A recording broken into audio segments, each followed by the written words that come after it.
into good post-plant positions due to sviat being a little bit slow through mid. They've got 2 Molotov as well, so as soon as they get confirmation that anybody's there, that goes really deep, actually. They're looking for the counteractive play. He's going to try and catch Warthox with aggression. Spinning around is Krad. sviat with 1, gets the second! And that is the round and the map going to go the way of Dream Eaters. And it got very close at the end, but they are going to win the opposition's choice of map. Damn, that was without them, actually. I was so sure that they were going to put up a Molotov behind the smoke and then dive onto the side, but they held on to the Molotov for so long. Flash on speed to flash people through Monster. And they've got the right read of the situation, too. They have 3 players stacked on B, all looking towards Monster and short. So they know what's roughly going to be coming up. The flashbang doesn't affect Problem, but Glocks are ripping in left and right. Fortunately, Mincy, also with his M4, is putting down some serious pain. Actually gets the eco ace. That's one of those situations where you really wish, you know, hindsight being 20/20 and whatnot, that you had P250s instead of Glocks. All of a sudden, that's 3 pretty rapid kills on the side of Dream Eaters. Everybody's getting dinked up, just people are not dying. It's the Glock, man. It is absolutely useless against armor in this game. As you say, 3 they're closing in. He actually gets something. Oh no, rather, Sumdai Young actually the man to get the job done. It's Krad versus IDIS Balance. 10 seconds though. It certainly did look like he got the kill from the back of the car, but this time he'll be caught. IDIS Balance going down to Krad, who will not wait for that bomb plant, just pushing back in. And that's going to be the round to Dream Eaters, Harry. I feel like I've said that all too many times this game. Yeah. That's the thing. But yeah, no, you make a really... Something changes his mind, and maybe he would have fared better had he just stayed. I think he was dead regardless. Yeah, he was pretty screwed there, was poor Forrester. Well, through the short smoke they go. That flash of Void. Sophic, though, he's going to have open season. 2 kills coming through for the price of 1. There's a trade from Krad, and sviat's actually dropped the player on the site. They suddenly have a bomb plant here, Harry, and time. They don't have to rush it. One player's pushed in, one's in the heaven. Krad's dealt with a second. IDIS Balance up close, 23 seconds, and they've dealt with him. Krad finishing it off with 3. And how on earth did Dream Eaters win that round? And Amiga start to sweat. So that's exactly what they're trying to produce. Double setup on long here. That's a good call. Robo misses a shot. Gio bails him out. There's a follow-up. Bombs dropped around the corner. Gio's got a 3rd. Robo's dead, but he's taking the bullets for his teammate, who will find himself eventually finished off. 1-on-1 now. Mintz looking to meet his maker. Box. Plant does come down on the site, but he's open to Library, and he's going to get shot in the back if he doesn't reposition.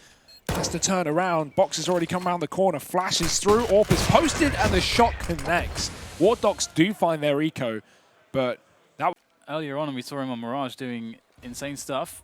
Let's see if he can hold off these Gambit youngsters as he will play the pit position, and so far so good.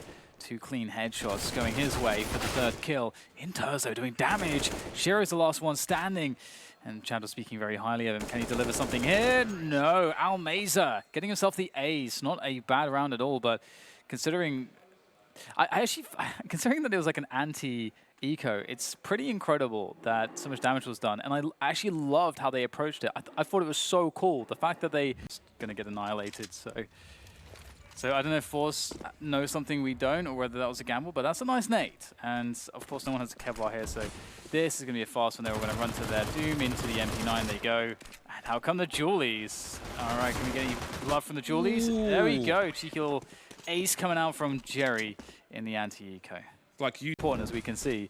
So either way, looks like they may outmaneuver the Gambit youngsters. Anyway, Supra, there's the trade. Flip now on for this 1 versus 2 clutch. Can he get through the window in time? Just about. So the plant is on as well. He'll actually go for a plant here on the crates.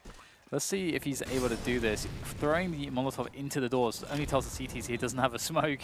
And he's going to go into the corner of the bomb site. There's so many different ways to play this spot. Will this be the right one? He is about to get Molotov. This is the big Molotov, the big clan molly, forced from his position. That takes the worst angle away, but is the trade there for Shiro? No, he's going to get blasted in the face, and Fours are back to winning ways. Stand in the corner, look at the top of the shadow on construction, jump throw, and molly bounces into the site.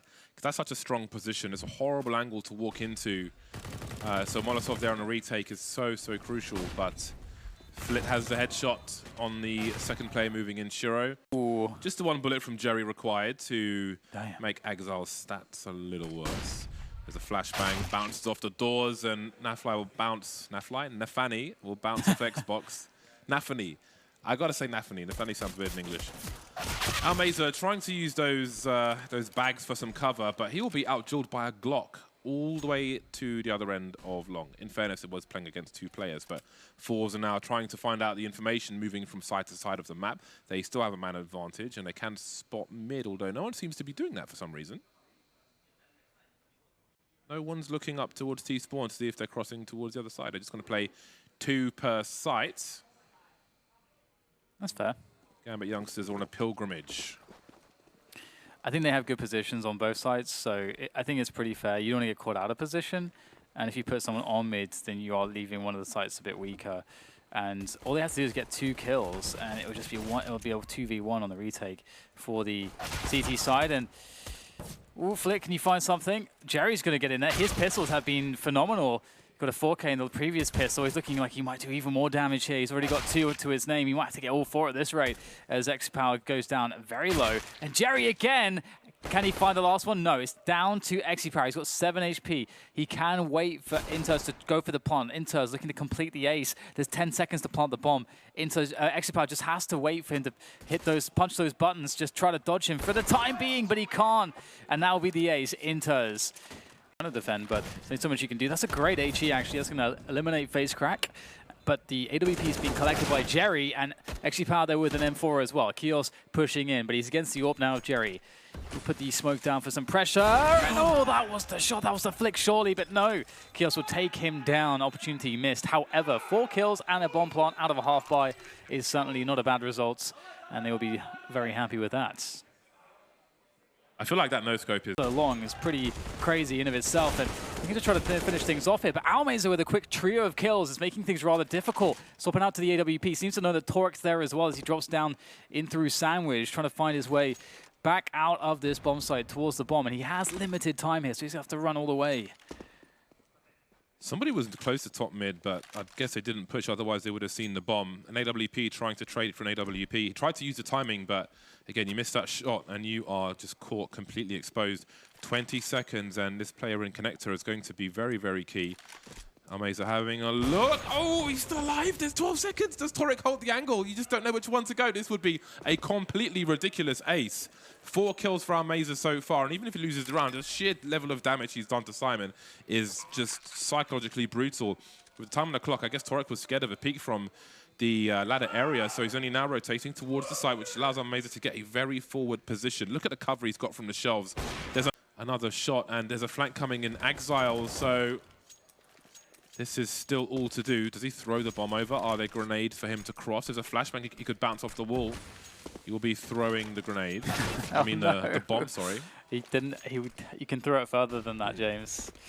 Yikes. I think the deep flash off the wall into CT would have been helpful. And now Shiro has no position. He's got an AK, though, and he's got plenty of time. Now he figured out where the other player is.